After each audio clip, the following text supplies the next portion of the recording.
Halo semuanya, selamat datang di channel ini. Apa kabar? Udah kurang lebih sebulan nih kita di rumah aja. Gimana rasanya? Bosen? Atau capek sama tugas-tugas sekolah? Semoga virus COVID-19 ini segera mereda ya. Virus COVID-19 atau yang biasa disebut virus corona menjadi pandemi yang meresahkan dunia sejak awal kemunculannya di Wuhan, China pada Desember 2019 lalu. Per 21 April 2020, angka kematian global adalah 6,8%, dengan negara terjangkit adalah 213 negara, dan negara transmisi lokal adalah 181 negara.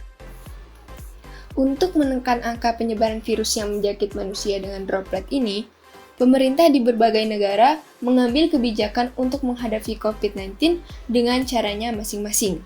Seperti Cina dan Italia yang mengambil kebijakan lockdown dengan membatasi aktivitas masyarakat di ruang publik, atau Korea Selatan yang melakukan tes massal. Himbauan dari WHO untuk melakukan physical distancing ini akhirnya mengubah sebagian besar rutinitas masyarakat menjadi work from home. Pandemi ini tidak hanya menyangkut aspek kesehatan manusia. Lebih dari itu, pandemi ini secara langsung maupun tidak langsung berpengaruh dengan aspek lain. Bagaimana ya pandemi virus corona berpengaruh pada lingkungan kita? Berbagai wilayah di dunia kini seperti kota mati, karena himbauan untuk di rumah aja. Hal ini menyebabkan jalanan maupun pusat hiburan di berbagai kota menjadi sepi. Selain itu, sejumlah penerbangan dan pabrik ditutup hingga waktu yang tidak ditentukan. Gambar ini merupakan perbedaan kadar gas NO2 antara waktu sebelum terjadi pandemi dan saat terjadinya pandemi. Nitrogen dioksida merupakan gas yang tidak baik untuk dihirup manusia dan dihasilkan dari pembakaran bahan bakar fosil seperti diesel, bensin, dan batu bara yang biasanya digunakan pada alat transportasi serta dari kegiatan industri. Oleh karena itu, perubahan level NO2 dapat digunakan sebagai indikator perubahan aktivitas manusia. Namun, kadar NO2 atmosfer dapat bervariasi dari hari ke hari karena perubahan cuaca. Lalu, apakah ini pertanda baik bagi isu perubahan iklim dunia? Nyatanya, belum tentu seperti itu. Kebanyakan ahli di bidang iklim berpendapat, dengan adanya pandemi ini, malah kemungkinan memberikan dampak negatif bagi lingkungan.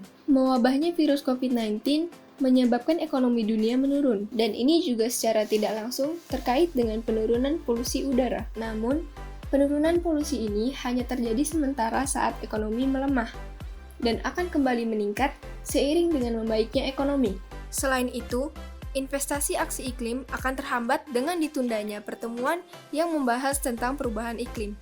Menurut Direktur Utama Badan Energi Internasional, virus corona mengalihkan perhatian para pengambil kebijakan dengan memprioritaskan krisis kesehatan ini dibandingkan dengan kebijakan transisi energi bersih. Misalnya, ekonomi di Cina yang menurun karena pandemi virus corona mempengaruhi produksi yang menurun pula pada teknologi energi seperti panel surya, turbin angin, dan baterai untuk mobil listrik. Selain berdampak pada investasi energi dan penurunan polusi yang bersifat sementara, pandemi virus corona menyebabkan peningkatan jumlah sampah medis di dunia. Salah satu media di Cina melaporkan bahwa volume limbah medis di Wuhan melonjak 4 kali lipat dari biasanya, dengan kisaran 200 ton per 24 Februari 2020. Ini adalah peningkatan drastis ketika mempertimbangkan bahwa 5 hari sebelumnya jumlah sampah medis adalah 109 ton. Dampak negatif terhadap perubahan iklim yang mungkin ditimbulkan karena pandemi saat ini dapat berkurang seiring dengan meredanya krisis kesehatan virus corona ini. Walaupun kita tidak tahu sampai kapan kita mengalami masa ini dan apa yang akan terjadi selanjutnya, kita dapat memaksimalkan kontribusi kita dengan mematuhi aturan pemerintah untuk di rumah aja dan juga membantu orang-orang yang nggak bisa di rumah aja dengan hal-hal kecil yang bisa kita lakukan. Terima kasih telah menonton video ini. Semoga virus ini cepat berakhir dan stay healthy.